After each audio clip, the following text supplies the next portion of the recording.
الحمد لله نحمده ونستعينه ونستغفره ونؤمن به ونتوكل عليه ونعوذ بالله من شرور أنفسنا ومن سيئات أعمالنا من يهده الله فلا مضل له ومن يضلله فلا هادي له ونشهد أن لا إله إلا الله وحده لا شريك له ولا مثيل له ولا مثال له ولا شبيه له ولا نظير له ولا أول له ولا آخر له ولا قبل له ولا بعد له ولا ضد له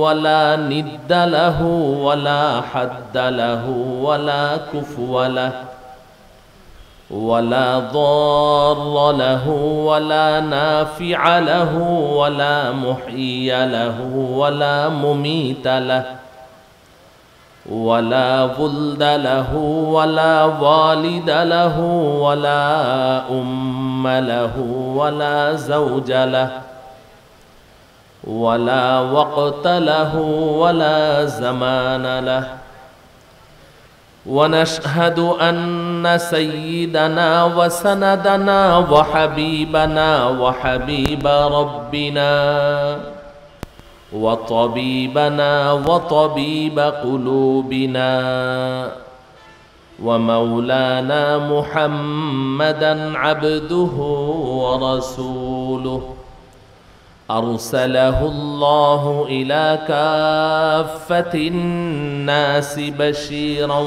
ونذيرا وداعيا إلى الله بإذنه وسراجا منيرا أما بعد فقد قال الله تعالى في كلامه المجيد والفرقان الحميد أعوذ بالله من الشيطان الرجيم بسم الله الرحمن الرحيم ضرب الله مثلا للذين كفروا امرأة نوح وامرأة لوط كانتا تحت عبدين من عبادنا صالحين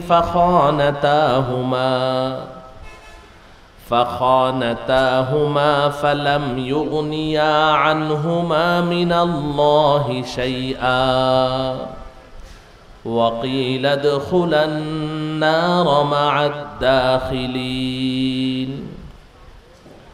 وقال رسول الله صلى الله عليه وسلم بني الإسلام على 5 شهادة أن لا إله إلا الله وأن محمدا رسول الله وإقام الصلاة وإيتاء الزكاة والحج وصوم رمضان رواه الإمام البخاري في صحيحه صدق الله مولانا العظيم وصدق رسوله النبي الكريم ونحن على ذلك من الشاهدين والشاكرين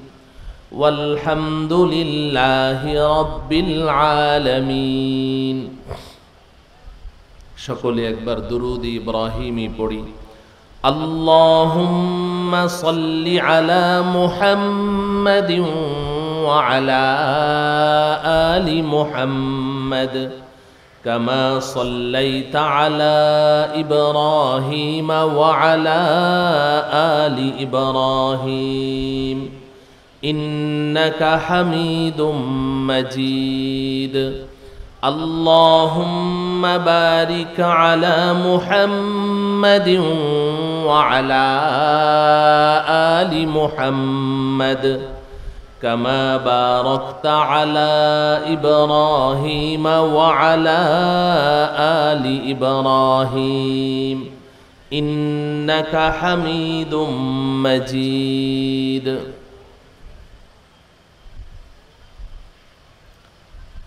বাংলাদেশ মুজাহিদ committee Darus Salam থানার উদ্যোগে আয়োজিত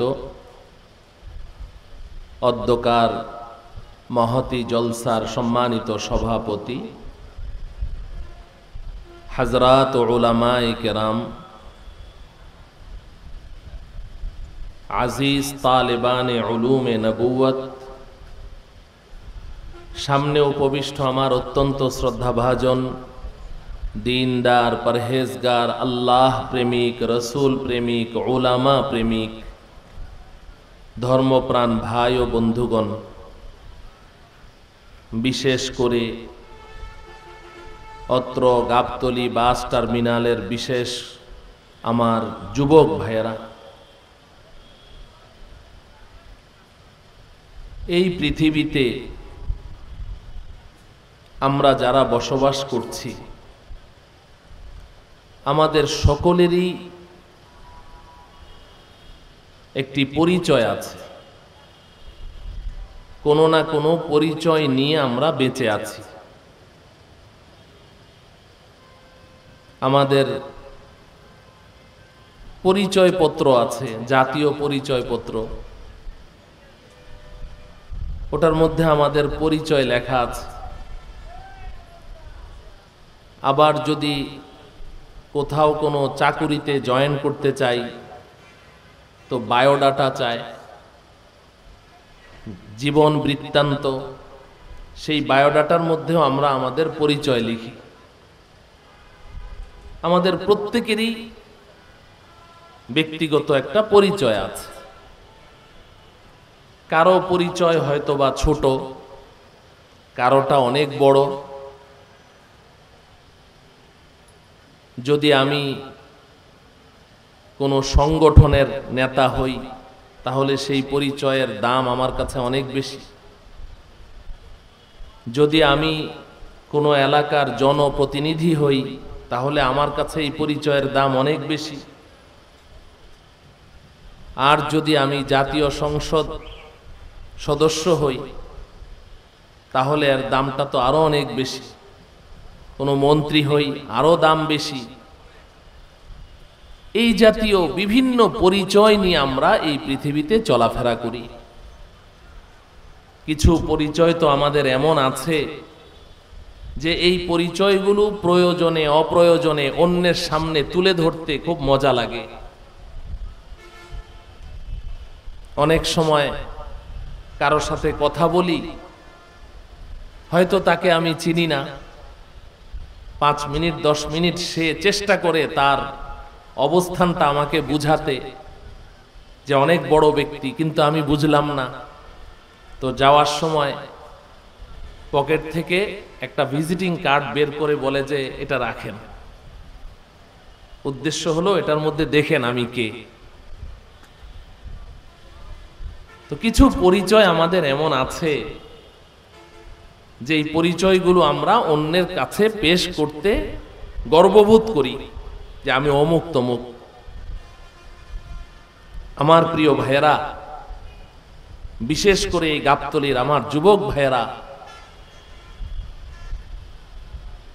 এই পৃথিবীতে এই জাতীয় যত পরিচয় আমাদের আছে, যত দামি পরিচয় আপনি বলেন, যত দামি পরিচয় এই দুনিয়ার দৃষ্টিকোণ থেকে, দেশের প্রধানমন্ত্রী কিংবা বর্তমান দুনিয়ার সুপার পাওয়ার দাবিদার আমেরিকার মন্ত্রী হয়ে যান আপনি, কিংবা জাতিসংঘের মন্ত্রী হয়ে যান, এই সমস্ত পরিচয়গুলোকে একসাথে যদি একটি পাল্লায় রাখা হয়, আর আমি একজন ইমানদার মুসলমান, এই পরিচয়টা যদি একটা পাল্লায় রাখা হয়, কসম বা খোদা ওই ইমানদার মুসলমানের ইমানের পরিচয়টা অনেক অনেক বেশি ভারী হয়ে যাবে।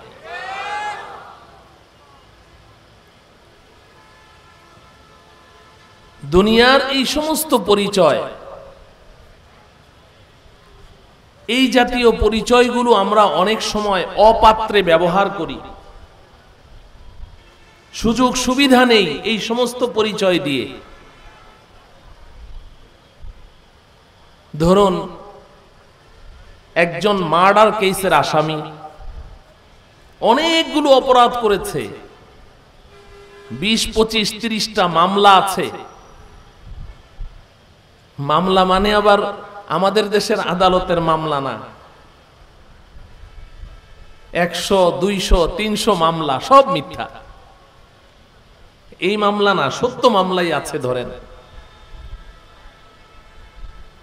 এমন একজন ব্ল্যাক লিস্টেড একজন আসামিকে কয়েক গাড়ি পুলিশ এসে তার বাড়ি ঘেরাও করে অনেক খোঁজাখুঁজি করে তাকে অ্যারেস্ট করে ফেলল। ফাঁসির অর্ডার হওয়া আসামি, এমন আসামি, দাগী আসামি, যার অত্যাচারে পুরা এলাকাবাসী অতিষ্ঠ, এমন একজন আসামিকে পুলিশ এসে ধরে ফেলল, ভ্যানে উঠালো। এর মধ্যেই দারোগার মোবাইলটা বেজে উঠল। মোবাইল রিসিভ করা মাত্রই অপর প্রান্ত থেকে বলছে যে যাকে অ্যারেস্ট করেছ সে আমার ভাগিনা, আমি অমুক সচিব সাহেব বলছি। সাথে সাথে স্যার আর কিছু বলা লাগবে না স্যার, বাস মোবাইলটা রেখেই ওই আসামিটাকে যে স্যার আপনাকে কি বাড়িতে পৌঁছায় দিব না, আপনি একা যেতে পারবেন, বাস ছেড়ে দিচ্ছে।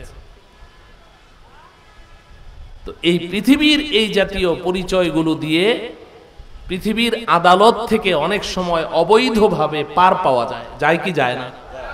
আমার কথা কি আপনারা বুঝতে পারছেন? কিন্তু আমার প্রিয় ভাইয়েরা, আল্লাহ পাকের একটি আদালত আছে। এই দুনিয়ার জগৎ ছেড়ে যখন আমরা আল্লাহ পাকের আদালতের কাঠগড়ায় দাঁড়াবো, ওখানে এই পৃথিবীতে যত পরিচয় নিয়ে আজকে আমরা দাপটের সাথে চলছি, আমরা জমিনে পা ফেলছি না, আসমানে পা ফেলে চলছি, দাম্ভিকতার সাথে চলছি, বড় গর্ববোধ করে চলছি, হটখারিতার সাথে চলছি, মানুষকে মানুষ মনে করছি না, এমন কতগুলো দাপট নিয়ে পরিচয় নিয়ে এই পৃথিবীতে চলাফেরা করছি। আল্লাহ পাকের আদালতের কাঠগড়ায় এই জাতীয় একটা পরিচয়ও কোনো কাজে লাগবে না। একমাত্র পরিচয় তুমি ঈমানের সার্টিফিকেট নিয়ে এসেছো কিনা।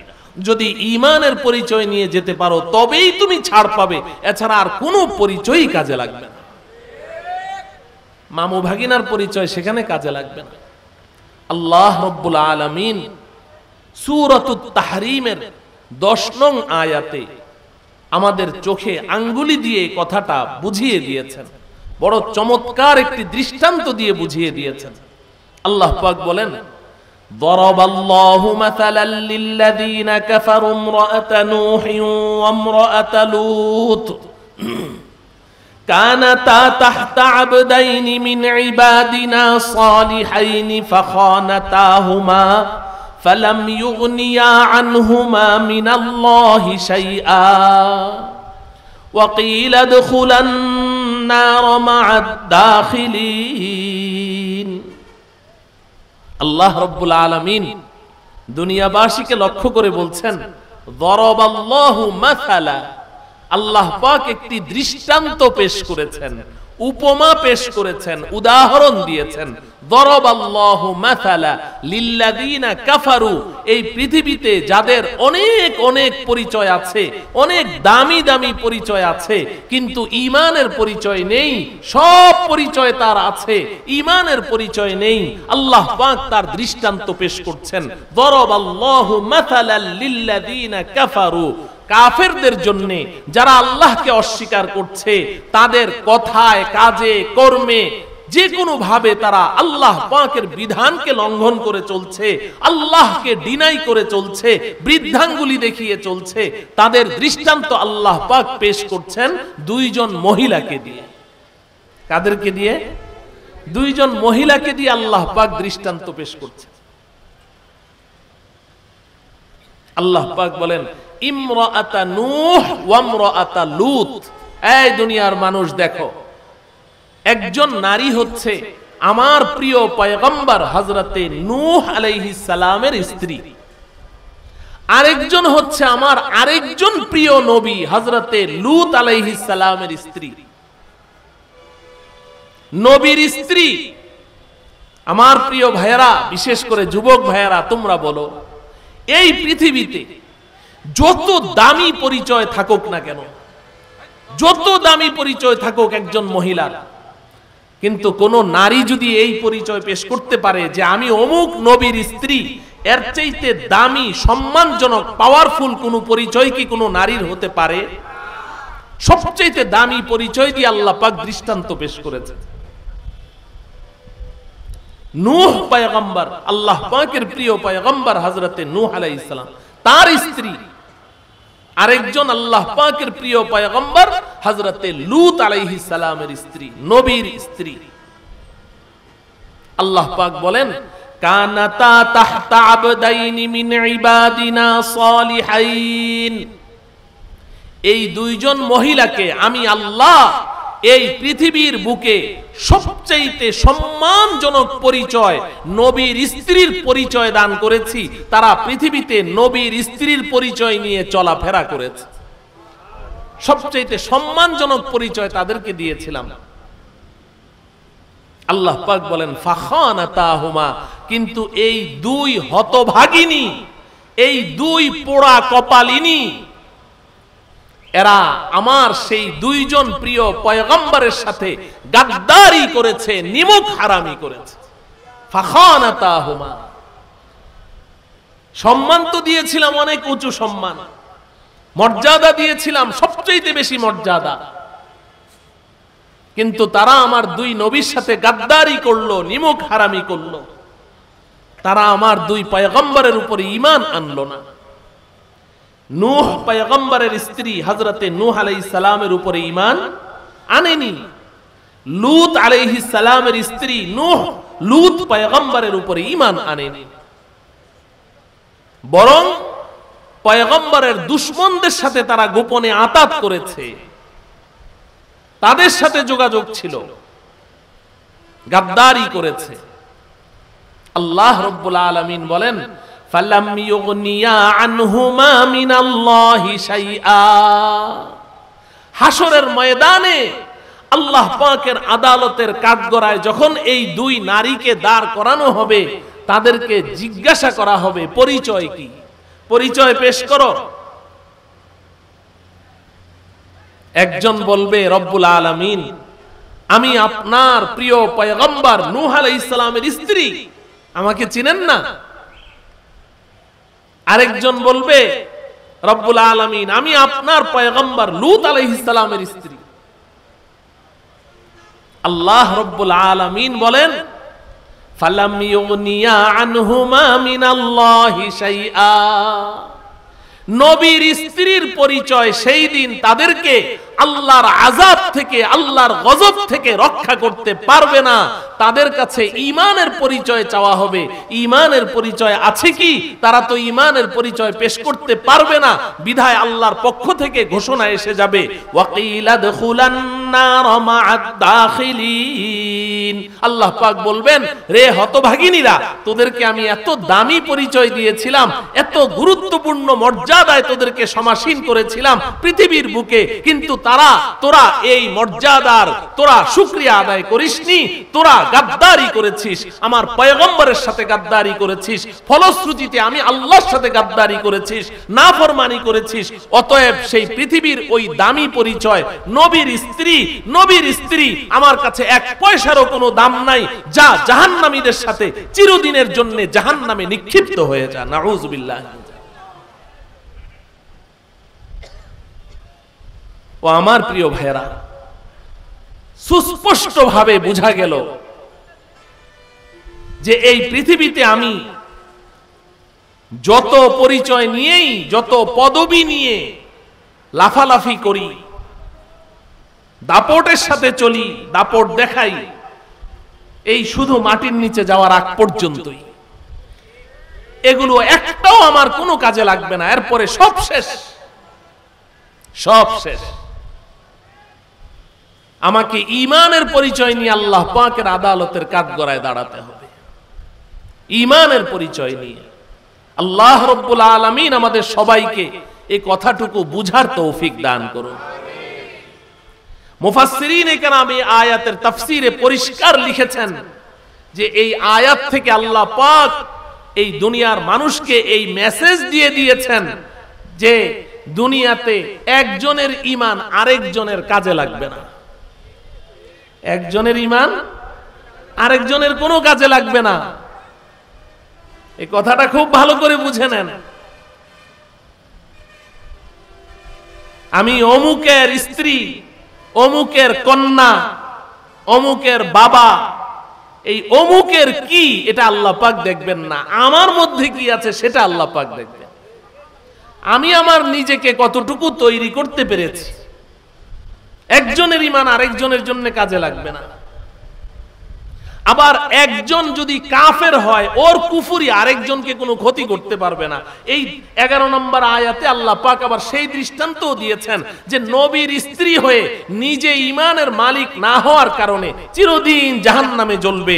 আর পরের আয়াতে আল্লাহ পাক বলছেন যে এই পৃথিবীর সবচেয়ে বড় নাফরমান ফেরাউনের স্ত্রী হয়ে ঈমানের পরিচয় থাকার কারণে আসিয়ার জন্য আল্লাহ পাক দুনিয়াতেই জান্নাতের শুভ সংবাদ দিয়ে দিয়েছে।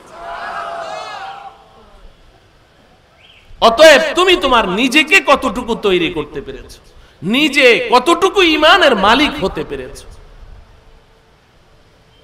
আরে কন্যার পরিচয় দিয়ে তো খুব লাফালাফি, খুব লাফালাফি। অমুকের কন্যা, সিংহ কন্যা, বাঘ কন্যা, বিলাই কন্যা, ইঁদুর কন্যা, কত কন্যা।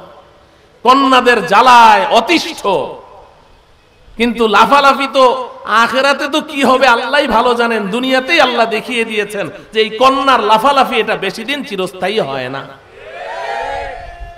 ঠিক তদ্রূপ স্ত্রীর পরিচয়, এটাও আল্লাহর কাছে কোনো কাজে লাগবে না।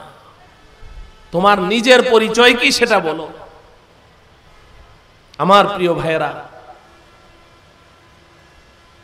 বুখারী শরীফের মধ্যে এসেছে নবীজি সাল্লাল্লাহু আলাইহি ওয়াসাল্লাম তার কন্যা হযরতে ফাতেমাকে ডেকে বলছেন, ইয়া ফাতিমা আনকিদি নাফসাকি আনিন নারিল হাতিমা ফাইন্নী লা উগনি লাকি মিনাল্লাহি শাইআ।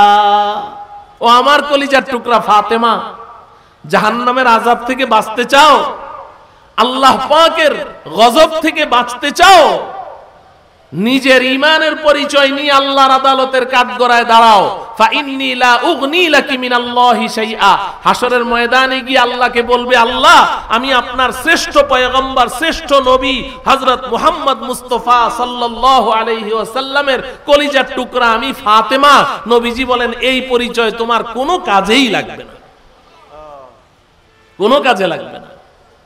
আনকিদি নাফসাকি আনিন নারিল হাতিমা। অতএব কথা একেবারেই সুস্পষ্ট কথা। আমার প্রিয় ভাইয়েরা, কত পরিশ্রম করেন। এখানে টার্মিনালে আসলে দেখা যায় 5 মিনিট হাঁটলে ক্লান্ত হয়ে যায়। সারাটা দিন রোদের মধ্যে আপনারা কত পরিশ্রম করেন। এই দুনিয়ার জগৎটা এইভাবে কষ্ট করে কাটাচ্ছেন। এটা ক্ষণস্থায়ী জীবন। যে কোনো মুহূর্তে আপনার ডাক আসলে আপনি চলে যাবেন। এটা ক্ষণস্থায়ী। এখানে কোনো না কোনো ভাবে সময়টা কাটিয়ে দেন, কোনো সমস্যা নেই। অনেক বিশাল ইমারতের মালিক হওয়ার প্রয়োজন নেই। গাড়ি বাড়ি অনেক কিছুর মালিক হওয়ার, এগুলোর তো কোনো কিছুই আল্লাহর কাছে মূল্য নেই। আপনি শুধু চিন্তা করবেন আমার এর পরের জীবনটা, যেটা চিরস্থায়ী জীবন, যেটা শুরু আছে তো শেষ নেই, ওই জীবনটা আমার কেমন হবে। এজন্য একজন আল্লাহর ওলি বলেছেন, ইহা ऐसे रहो या वैसे रहो लेकिन देखना चाहिए कि वहां कैसे रहो। ইহা ऐसे रहो या वैसे रहो। দুনিয়াতে যেন তেন ভাবে কোন রকম জীবনটা কাটিয়ে দাও, কোন রকম হাতের উপরে মাথাটা রেখে চোখ বন্ধ করো, ঘুমিয়ে পড়ো, 4টা ডাল ভাত জুটেছে, বাস সন্তুষ্ট থাকো, কোন রকম সময়টা কাটিয়ে দাও। এটা তো সামান্য একটু সময়। কিন্তু তুমি এটা চিন্তা করো যে এর পরে আমার যে আরেকটা জীবন শুরু হবে এটা কোনোদিন শেষ হবে না, ওটা কোনোদিন শেষ হবে না, ওই জীবনটা আমার কেমন হবে ওটা নিয়ে চিন্তা করো। এজন্য নবীজি সাল্লাল্লাহু আলাইহি ওয়াসাল্লাম পরিষ্কার বলেছেন, قال رسول الله صلى الله عليه وسلم الكيس من دان نفسه وعمل لما بعد الموت। প্রকৃত বুদ্ধিমান ওই ব্যক্তি যে তার নিজের পরিচয় জানতে পেরেছে, আমি কে, কোত্থেকে এসেছি, কেন এসেছি, কোথায় যাব, নিজের পরিচয়টা জানে এবং মৃত্যু পরবর্তী জীবনের জন্য প্রস্তুতি গ্রহণ করে, সে হচ্ছে প্রকৃত বুদ্ধিমান। সে হচ্ছে প্রকৃত বুদ্ধিমান। হাকিমুল উম্মত মুজাদ্দিদুল মিল্লাত হযরত মাওলানা শাহ আশরাফ আলী থানভী রাহমাতুল্লাহি আলাইহি তিনি বলেছেন যে তুমি তোমার জীবনে 3টা প্রশ্নের জবাব তৈরি করে রাখো। 3টা প্রশ্নের জবাব তুমি তৈরি করে রাখো, বাস আর কিছু লাগবে না। এই 3 প্রশ্নের জবাব তৈরি করে প্রস্তুত করে তুমি যদি আল্লাহ পাকের আদালতের কাঠগড়ায় দাঁড়াতে পারো, আল্লাহ রব্বুল আলামিন তোমার জন্য জান্নাতের ফয়সালা করে দিবেন। 3টা প্রশ্নের জবাব। 1 নাম্বার, কাহা সে আয়া, তুমি কোত্থেকে এসেছো, কে তোমাকে পাঠিয়েছে? 1 নাম্বার প্রশ্ন। তুমি তো ছিলে না, তুমি তো ছিলে না, কিছুই ছিল না তোমার। হাল আতা আলাল ইনসানি হিনুম মিনাদ দাহরি লাম ইয়াকুন শাইআম মাযকুরা। আল্লাহ পাক বলেন যে কিরে মানুষ, তোমার কি একটা সময় এমন ছিল না যে তুমি কিছুই ছিলে না, কিছুই ছিলে না। লাম ইয়াকুন শাইআম মাযকুরা, একটা ফোঁটা নাপাক পানি থেকে আল্লাহ পাক তোমাকে সৃষ্টি করেছেন। তো তুমি প্রথম প্রশ্নের জবাব তৈরি করো, তুমি কোত্থেকে এসেছো, কে তোমাকে পাঠিয়েছে। 2 নাম্বার প্রশ্ন হলো কিউ আয়া, এই দুনিয়াতে তোমাকে কেন পাঠানো হয়েছে, কি জন্য এসেছো দুনিয়াতে? এমনি এমনি? আল্লাহ পাক কোরআনে কারীমে বলেন আলিফ লাম মিম আহাসিবান নাসু আন ইউতরাকু আন ইয়াকুলু আমান্না ওয়া হুম লা ইফতানুন। আল্লাহ রাব্বুল আলামিন বলেন এমনি এমনি তোমাদেরকে তৈরি করেছি, কোনো উদ্দেশ্য ছাড়াই না। এখানে আসার একটা লক্ষ্য উদ্দেশ্য আছে, ওটা নিয়ে তুমি চিন্তা করো। আর 3 নম্বর প্রশ্ন হলো নতিজা क्या है, তোমার ফলাফল কি, রেজাল্ট কি, তুমি কোথায় যাবে। এই 3 প্রশ্নের জবাব তৈরি করো। ও আমার প্রিয় ভাইয়েরা, তুমি যাই করো না কেন, তুমি গাড়ির মালিক হও, তুমি গাড়ির ড্রাইভার হও, তুমি গাড়ির একজন কন্ট্রাক্টর হও, সুপারভাইজার হও, হেল্পার হও, কিংবা তুমি যেই হও না কেন, তুমি রাজা হও, বাদশা হও, কিংবা প্রজা হও, কিংবা শ্রমিক হও, যেই হও না কেন, প্রত্যেকটা মানুষকে এই 3 প্রশ্নের জবাব তৈরি করে তারপরে আল্লাহ পাকের কাঠগড়ায় গিয়ে দাঁড়াতে হবে। মুহতারাম হাজরিন, এখন প্রশ্ন হলো যে এই দুনিয়ার জগতে যে আল্লাহ পাক আমাকে পাঠালেন, আমি এই দুনিয়াতেও ভালো থাকতে চাই, আবার পরকালেও ভালো থাকতে চাই। বলেন ঠিক কিনা? দুনো জগতেই আমি ভালো থাকতে চাই, নাকি এই জগতে খারাপ থাকতে চাই, ওই জগতে খারাপ থাকতে চাই? না, আমরা সবাই একজন সুস্থ এবং সুষ্ঠু বিবেকের অধিকারী মানুষ মাত্রই সে চায় আমি এই জগতেও ভালো থাকবো, ওই জগতেও ভালো থাকবো। প্রশ্ন হলো দুনো জগতে কেমনে ভালো থাকা যাবে। আমি এই প্রশ্নের জবাবটা দিয়ে কথা শেষ করে ফেলবো। আমি তো বক্তা না, আমি মাদ্রাসায় পড়াই, একজন মুদাররিস, ক্লাসে ছাত্রদের সামনে যেমনি কথা বলি এখানেও এমনি বলি। বক্তা আমার পরে আসতেছে, আপনারা যার জন্য অপেক্ষায় আছেন, কুয়াকাটার হুজুর, উনি আপনাদেরকে মন ভরে বয়ান শোনাবেন ইনশাআল্লাহ। এরপরে তো আমাদের শায়েখ তো আসতেছেনি। তা আমি এই সর্বশেষ কথা যে আমি উভয় জগতে ভালো থাকতে চাই, সুখে থাকতে চাই, শান্তিতে থাকতে চাই, ইজ্জত ও সম্মান নিয়ে বাঁচতে চাই। ঠিক কিনা বলেন? কিভাবে, কি করে সম্ভব? তো আল্লাহ রাব্বুল আলামিন কোরআনে কারীমের একটি মাত্র আয়াতে একেবারে অতি সংক্ষেপে আমাদেরকে বলে দিয়েছেন, তুমি সুখ চাও, শান্তি চাও, এই জগতেও চাও, ওই জগতেও চাও, আসো আমি আল্লাহ বলে দিচ্ছি। বলেন সুখ শান্তির মালিক কে? ইজ্জত সম্মানের মালিক কে? রিজিকের মালিক কে? টাকা পয়সা ধন দৌলত সবকিছুর মালিক কে? সুস্থতা অসুস্থতার মালিক কে? তো তো সবকিছুর মালিক যখন তিনি, অতএব তিনি আমাদেরকে বলে দিচ্ছেন কেমনে সুখে থাকতে পারবে। মানব তো সবাই। আও উনসা ওয়া হুয়া মুমিন ফালানুহয়িয়ান্নাহু হায়াতান তাইয়্যিবাহ ওয়ালানাজজিয়ান্নাহুম আজরাহুম বিআহসানি মা কানু ইয়ামালুন। আল্লাহ রাব্বুল আলামিন বলেন, এই দুনিয়ার মানুষ, এই যুবক, এই ধনী, এই গরিব, এই সাদা, এই কালো, এই নারী, এই পুরুষ, শুনো, সবাই শুনো, সবাই শুনো। আল্লাহ বলছেন মিন যাকারিন আও উনসা, নারী পুরুষ সবাই শুনো, সবাই শুনো। তুমি দুনিয়াতে শান্তি চাও, আখিরাতে শান্তি চাও, তুমি মাত্র দুইটা কাজ করবে। কয়টা কাজ? দুইটা কাজ, দুইটা কাজ, বেশি না। দুইটা কাজ করো। এক নাম্বার হলো তুমি খাঁটি ঈমানের মালিক হয়ে যাও। এক নাম্বার কি? খাঁটি ঈমানের মালিক হয়ে যাও। আল্লাহ রাব্বুল আলামিন আমাদের সকলকে খাঁটি ঈমানের মালিক হওয়ার তৌফিক দান করেন। আর দুই নাম্বার হলো এই ঈমানের সাথে তুমি আমলে সালেহ করো। ঈমানের সাথে কি করবে? আমলে সালেহ করবে। বলেন আমার সাথে কি করবে? আমলে সালেহ করবে। বাস, এক নাম্বার খাঁটি ঈমানের মালিক হও, দুই নাম্বার আমলে সালেহ করো। এই দুইটা কাজ হলো তোমার। খাঁটি ঈমানের মালিক হও। এখন খাঁটি ঈমানের মালিক কেমনে হব? ঈমান কি?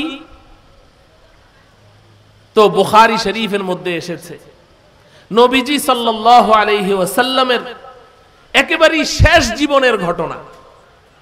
নবীজির নবুয়তি জিন্দেগি শেষ, নবীজির এই দুনিয়া থেকে বিদায় গ্রহণ করার কিছুদিন আগের ঘটনা। হযরতে ওমর ইবনুল খাত্তাব রাদিয়াল্লাহু তাআলা আনহু থেকে হাদিসটি বর্ণিত। হযরতে ওমর ফারুক রাদিয়াল্লাহু তাআলা আনহু বলেন, বাইনা নাহনু ইনদা রাসূলিল্লাহি সাল্লাল্লাহু আলাইহি ওয়াসাল্লাম ইজ তালাআ আলাইনা রাজুলুন শাদীদু বায়াদিস সিয়াবি শাদীদু সাওয়াদিশ শা'রি লা ইউরা আলাইহি আতারুস সাফারি ওয়ালা ইয়ারিফুহু মিন্না আহাদুন হাত্তা দানা ইলান নবী সাল্লাল্লাহু আলাইহি ওয়াসাল্লাম ফাআসনাদা রুকবাতাইহি ইলা রুকবাতাইহি ওয়া ওয়াযআ কাফাইহি আলা ফাখিদাইহি। হযরতে ওমর রাদিয়াল্লাহু তাআলা আনহু বলেন, একদিন আমরা নবীজির সাথে বসে আছি মজলিসের মধ্যে। এই যে আপনারা যেভাবে বসে আছেন, যে আমরা সবাই সাহাবায়ে কেরাম, আমরা সবাই নবীজির মজলিসে বসে আছি। হঠাৎ করে একজন মানুষ এসে ঢুকলো, অপরিচিত, পোশাক আশাক একেবারেই সাদা ধবধবে, চুলগুলো নিকোষ কালো, একদম টকবগে যুবক, পরিপাটি। তার চেহারার মধ্যে কোনো সফরের কোনো চিহ্ন নেই যে অনেক দূর থেকে এসেছে। মরুভূমি পাড়ি দিয়ে আসলে চুলগুলো এলোমেলো থাকবে, ধুলামলিন থাকবে না, একেবারেই পরিপাটি, মনে হয় যেন এই পাশের ঘর থেকেই বের হয়ে আসলো। কিন্তু আশ্চর্যের ব্যাপার হলো ওয়ালা ইয়ারিফুহু মিন্না আহাদুন, আমাদের মধ্যে কেউ তাকে চিনতে পারছে না, কেউ তাকে চিনতে পারছে না। তো যদি এই এলাকার হয় তাহলে কেউ না কেউ তো চিনবে, তাহলে বোঝা যায় এই এলাকার না, অনেক দূর থেকে এসেছে। কিন্তু দূর থেকে আসার কোনো চিহ্নও তার শরীরের মধ্যে নাই, খুব পরিপাটি। আর লোকটি এসেই সোজা মজলিসের ভিতর দিয়ে এসে সবাইকে ডিঙ্গিয়ে এসে একদম নবীজি সাল্লাল্লাহু আলাইহি সাল্লামের দুই হাঁটুর সাথে তার দুই হাঁটু মিলিয়ে একদম বসে গেল। ওয়া ওয়াযআ কাফাইহি আলা ফাখিযাইহি, এবং তার দুই হাত নবীজির দুই রানের উপরে রেখে বসল। আশ্চর্যের ব্যাপার, এমন দৃশ্য তো কোনোদিন কাউকে করতে দেখি নাই। সব সাহাবায়ে কেরাম এভাবে তাকিয়ে আছে, আরে এই লোকটাকে কোত্থেকে আসলো, এভাবে নবীজির সাথে এভাবে বসে আছে। সবাই মনোযোগ এদিকে নিদর্শন করে রেখেছে, নিবদ্ধ করে রেখেছে। এর মধ্যে হযরতে ওমর রাদিয়াল্লাহু তাআলা আনহু বলেন, ফাইদান হুয়া ইয়াসআলু আনিল ঈমান, আমরা লক্ষ্য করে দেখলাম সে নবীজিকে প্রশ্ন করছে, ইয়া মুহাম্মদ আখবিরনি আনিল ঈমান, মুহাম্মদ আমাকে ঈমান সম্পর্কে বলুন, ঈমান সম্পর্কে বলুন, ঈমান কাকে বলে? প্রথম প্রশ্ন, চারটা প্রশ্ন করেছে। তো নবীজি সাল্লাল্লাহু আলাইহি সাল্লাম জবাব দিলেন, আল ঈমানু আন তুমিনা বিল্লাহি ওয়া মালাইকাতিহি ওয়া কুতুবিহি ওয়া রুসুলিহি ওয়াল ইয়াউমিল আখিরি ওয়াল কদরি খাইরিহি ওয়া শাররিহি মিনাল্লাহি তাআলা ওয়াল বা'সি বা'দাল মাউত। নবীজি বললেন, ঈমান হচ্ছে যে তুমি মনে প্রাণে 7টা বিষয়কে বিশ্বাস করবে। 1 নাম্বার আনতুমিনা বিল্লাহ, আল্লাহকে বিশ্বাস করবে, ওয়া মালাইকাতিহি, আল্লাহ পাকের সমস্ত ফেরেশতাদেরকে বিশ্বাস করবে, ওয়া কুতুবিহি, আল্লাহ পাকের পক্ষ থেকে অবতীর্ণ সমস্ত কিতাবকে বিশ্বাস করবে, ওয়া রুসুলিহি, আল্লাহ পাকের পক্ষ থেকে প্রেরিত সমস্ত নবী রাসূল পয়গম্বরগণকে বিশ্বাস করবে, ওয়াল ইয়াউমিল আখিরি, পরকাল দিবসকে বিশ্বাস করবে, ওয়াল কদরি খাইরিহি ওয়া শাররিহি মিনাল্লাহি তাআলা, এবং তোমার ভাগ্যলিপিকে বিশ্বাস করবে। তুমি ভালো কিছু পাও, কাঙ্ক্ষিত অনাকাঙ্ক্ষিত যে কোনো জিনিস তোমার জীবনে আসে, তোমার এটা বিশ্বাস রাখতে হবে যে এটা আল্লাহর পক্ষ থেকে আমার জন্য পূর্ব নির্ধারিত ছিল। হঠাৎ করে ব্যবসায় তোমার লস হয়ে গেল 10 কোটি টাকা, তুমি এখন বলো যে হুজুর অমুকে তাবিজ করেছে, কালা জাদু করেছে, এই করেছে সেই করেছে। না, কালা জাদু সাদা জাদু কিচ্ছু করে নাই, এটা তোমার তাকদিরে তোমার জন্মের 500 বছর আগেই আল্লাহ লিখে রেখেছে। তাকদীরকে বিশ্বাস করতে হবে।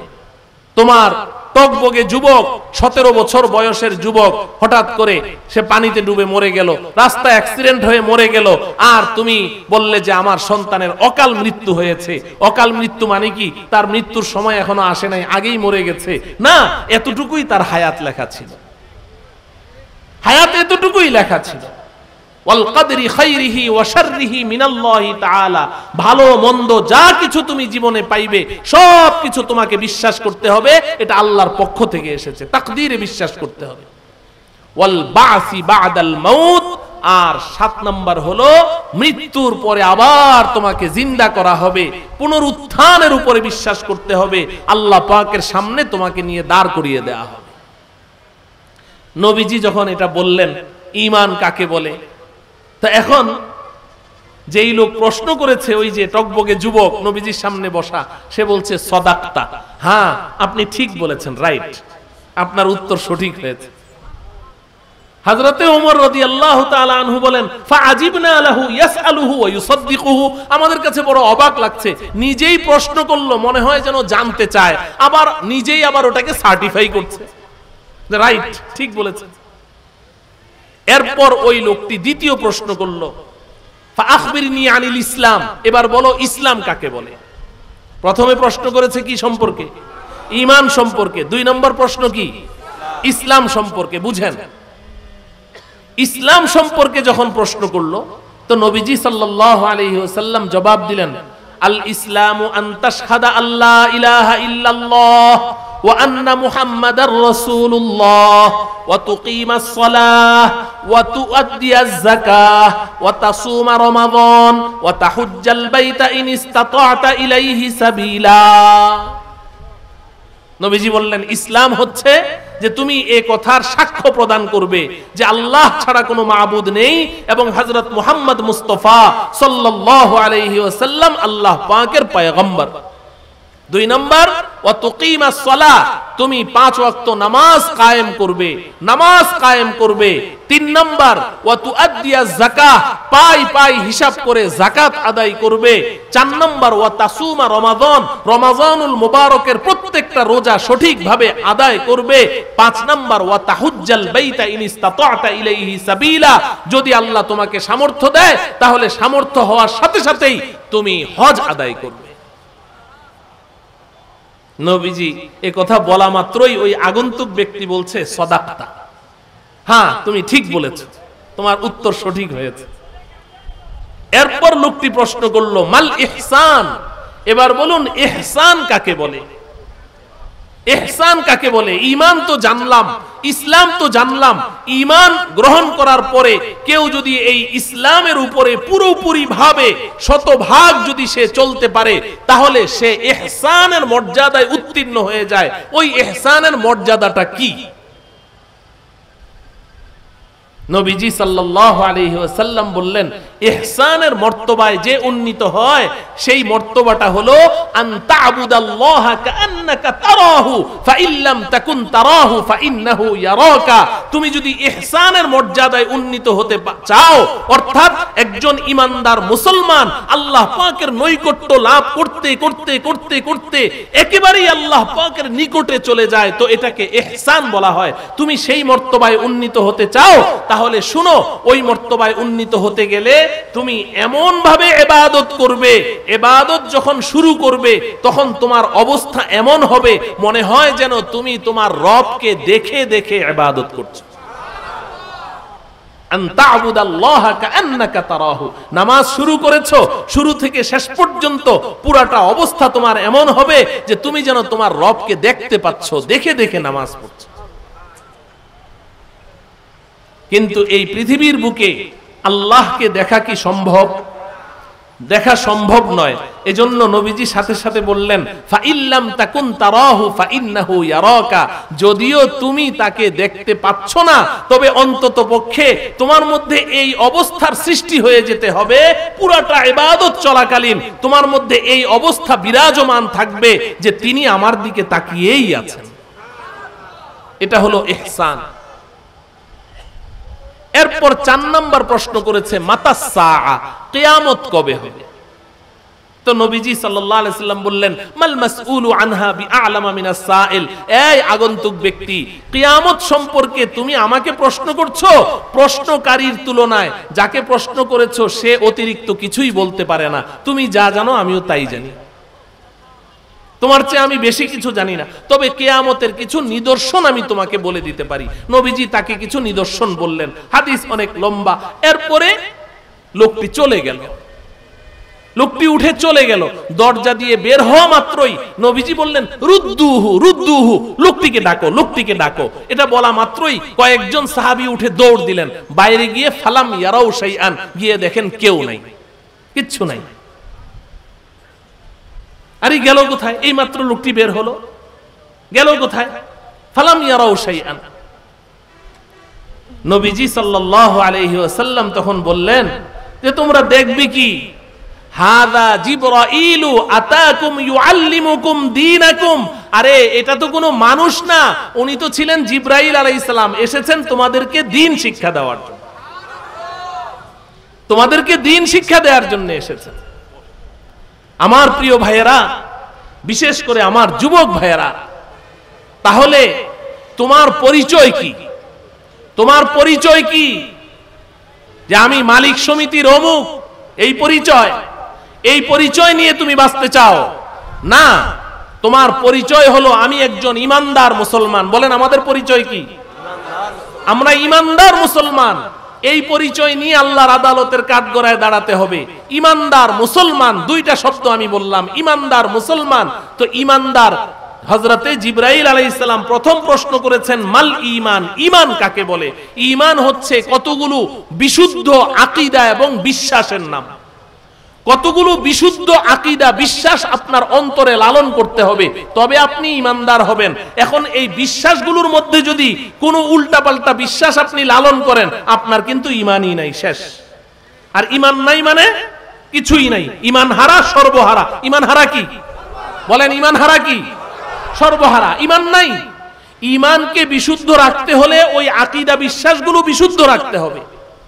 আপনি ফেরেশতাদেরকে আপনি মানেন, ওই যে আমানতু বিল্লাহি ওয়া মালাইকাতিহি, আমি আল্লাহকে মানি, বিশ্বাস করি, আমি ফেরেশতাদেরকে বিশ্বাস করি। কিন্তু ফেরেশতাদেরকে বিশ্বাস করবেন কেমনে? বিশ্বাস করবেন ইহুদিদের মতো। ইহুদিরা বলে আল মালাইকাতু বানাতুল্লাহ, ফেরেশতারা আল্লাহর কন্যা সন্তান। নাউজুবিল্লাহ বলেন। এই বিশ্বাস করলে ঈমান থাকবে? তো ফেরেশতা তো বিশ্বাস করলেন ঠিকই, কিন্তু আপনি বলেন যে ফেরেশতারা আল্লাহর কন্যা, এই বিশ্বাস করলে ঈমান থাকবে না। আপনি নবী রাসূলদেরকে বিশ্বাস করেন, কিন্তু আমাদের নবীজি তিনি সর্বশ্রেষ্ঠ নবী এবং সর্বশেষ নবী। বলেন সর্বশ্রেষ্ঠ নবী এবং, এখন কেউ নবী তো বিশ্বাস করি, আমাদের নবী সর্বশ্রেষ্ঠ নবী এটাও বিশ্বাস করি, কিন্তু উনি যে সর্বশেষ নবী এটা আমি বিশ্বাস করি না। ঈমান থাকবে না, ঈমান থাকবে না। আবার আমি নবী রাসূলদেরকে বিশ্বাস করি ঠিক, কিন্তু এই গোটা পৃথিবীর সমস্ত উম্মতে মুসলিমার ঐক্যমতে সাব্যস্ত একটা আকীদা হলো সমস্ত নবী রাসূলগণ নিষ্পাপ, তাদের কোনো গুনাহ নাই। ক্বাবলান নুবুওয়া বাদান নুবুওয়া, নবুয়ত প্রাপ্তির পূর্বেও না, নবুয়ত প্রাপ্তির পরেও না, তারা জীবনে কখনো কোনো গুনাহ করেন নাই। নবীরা নিষ্পাপ, মাসুম। এখন আমি বলি, আমি নবী তো মানি, শ্রেষ্ঠ নবী এটাও মানি, সর্বশেষ নবী এটাও মানি, কিন্তু নবী যে নিষ্পাপ এটা মানি না, ঈমান থাকবে? তাহলে ঈমান হচ্ছে কতগুলো আকীদা, বিশ্বাসের নাম। এখন আপনি যদি সারাটা জীবন শুধু আপনার কর্মস্থলেই পড়ে রইলেন, আপনি কোনোদিন জানতেও চাইলেন না যে কি কি বিশ্বাসগুলো আমার অন্তরে রাখতে হবে, এটা জানার জন্য কাদের কাছে যেতে হবে? উলামায়ে কেরামের কাছে যেতে হবে। উলামায়ে কেরামের কাছে যেতে হবে। কোনো ওজর চলবে না রে ভাই, কোনো ওজর চলবে না আল্লাহর কাছে যে আল্লাহ এত খাটাখাটি করেছি, সকাল থেকে সন্ধ্যা পর্যন্ত গাধার মতো খেটেছি, রোদের মধ্যে কত কষ্ট করেছি, জীবন যাপন করেছি, এই সমস্ত ওজর চলবে না। আরে এখন তো আপনি 10 কদম সামনে গেলেই আপনার হাতের কাছেই উলামায়ে কেরাম আছে। একটা সময় তো ছিল একটা মাসআলা জানার জন্য, একটা হাদিস জানার জন্য 1 মাসের পথ অতিক্রম করে তারা চলে গেছে। ورحل جابر بن عبد الله مسيرة شهر إلى عبد الله بن أنيس لحديث واحد। ইমাম বুখারী রাহমাতুল্লাহ আলাইহি বলেন যে মদিনা থেকে 1000 মাইল দূরে 1 মাসের পথ সফর করে জাবির ইবনে আব্দুল্লাহ রাদিয়াল্লাহু তাআলা আনহু সেই আব্দুল্লাহ ইবনে উনাইস রাদিয়াল্লাহু তাআলা আনহুর কাছে চলে গেছেন একটা হাদিসের জন্য। আপনার তো এখন সেই ওজন নাই। এজন্য ঈমান হচ্ছে আকীদা, বিশ্বাসকে ঠিক করতে হবে। আর আমি শুধু ঈমানদার নাকি মুসলমানও? মুসলমান। আর মুসলমান হতে গেলে কি করতে হবে? ওই যে নবীজি বলেছেন, জিবরাইল জিজ্ঞাসা করলেন মাল ইসলাম, নবীজি বললেন আনতাশহাদা আল্লাহ ইলাহা ইল্লাল্লাহ, মুখে স্বীকার করতে হবে, আবার ওয়া তুকিমাস সালাহ, নামাজ পড়তে হবে। পড়া লাগবে? 5 ওয়াক্ত নামাজ পড়া লাগবে। নামাজ ছাড়া কি মুসলমান হওয়া যাবে? আমরা সবাই নামাজ পড়বো তো ইনশাআল্লাহ? কারা কারা পড়বো হাত উঠাই। হে আল্লাহ, আপনি আমাদের সবাইকে নামাজ কায়েম করার মাধ্যমে খাঁটি মুসলমান হওয়ার তৌফিক দান করেন। হাত নামান। নামাজ পড়তে হবে 5 ওয়াক্ত। নামাজ 1 ওয়াক্ত কাজা করা যাবে না। ওয়া তুকিমাস সালাহ ওয়া তুআদ্দিয়াজ যাকাত, যাকাত ওয়াজিব হয়েছে, পাই পাই হিসাব করে যাকাত দাও। আম্মা জান হযরতে আয়েশা রাদিয়াল্লাহু তাআলা আনহা বলেন যে তোমার উপরে যাকাত ওয়াজিব হয়েছে, তুমি সব হিসাব করে তোমার টাকার যাকাত দিয়েছো, তুমি কয়েক লক্ষ টাকা যাকাত দিয়েছো, কিন্তু সব টাকার যাকাত দাও নাই, সামান্য কিছু টাকার যাকাত দেওয়া বাকি আছে। যেই কয়টা টাকার যাকাত তুমি দাও নাই, ওই টাকাগুলো তোমার সম্পদের সাথে মিশে পুরা সম্পদটাকে হারাম বানিয়ে দিবে। হালাল টাকাকে হারাম বানিয়ে ফেলবে যদি যাকাত না দাও। যাকাত আদায় করতে হবে, রমজানের রোজা রাখতে হবে, হজ ফরজ হওয়া মাত্রই হজ করে ফেলতে হবে। তাহলে আমরা শুধু মুমিন নাকি মুসলমান? তাহলে আমরা ইমানদার মুসলমান। এই ইমানদার মুসলমানের এই পরিচয় নিয়ে আমরা এই দুনিয়াতে বাঁচতে চাই। আল্লাহ বলেন যদি 2 কাজ করো, আল্লাহ পাকের ওয়াদা 1 মিনিটে শুনেন। ওই যে বলেছিলাম যে শান্তি দুনিয়া এবং আখিরাতে, আল্লাহ বলেন আমি আল্লাহ 2টা ওয়াদা করলাম। কয়টা ওয়াদা? তুমি 2 কাজ করো, ইমানদার মুসলমান হয়ে যাও, আমি আল্লাহ তোমার সাথে 2টা ওয়াদা করলাম। 1 নাম্বার ফালা নুহইয়ান্নাহু হায়াতান তাইয়্যিবা, আমি আল্লাহ 1 নাম্বার ওয়াদা করলাম যে এই দুনিয়ার জীবনটা আমি আল্লাহ তোমাকে সুখ শান্তি আর ইজ্জত সম্মান দিয়ে ভরপুর করে দেব। 1 নাম্বার ওয়াদা, দুনিয়ার শান্তির ওয়াদা করেছে।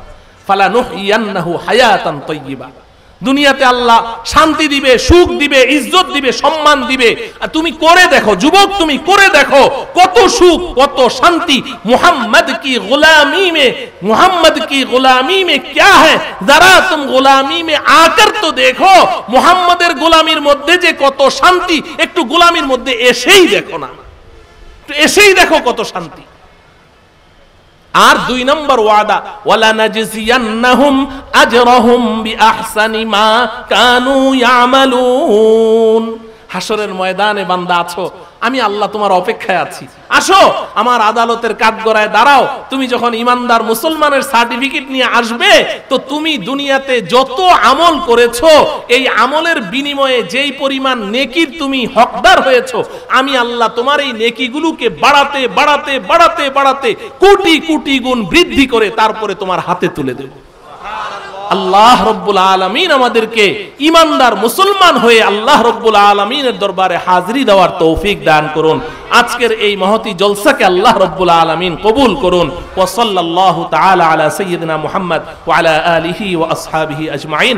আসসালামু আলাইকুম ওয়া রাহমাতুল্লাহি ওয়া বারাকাতুহু।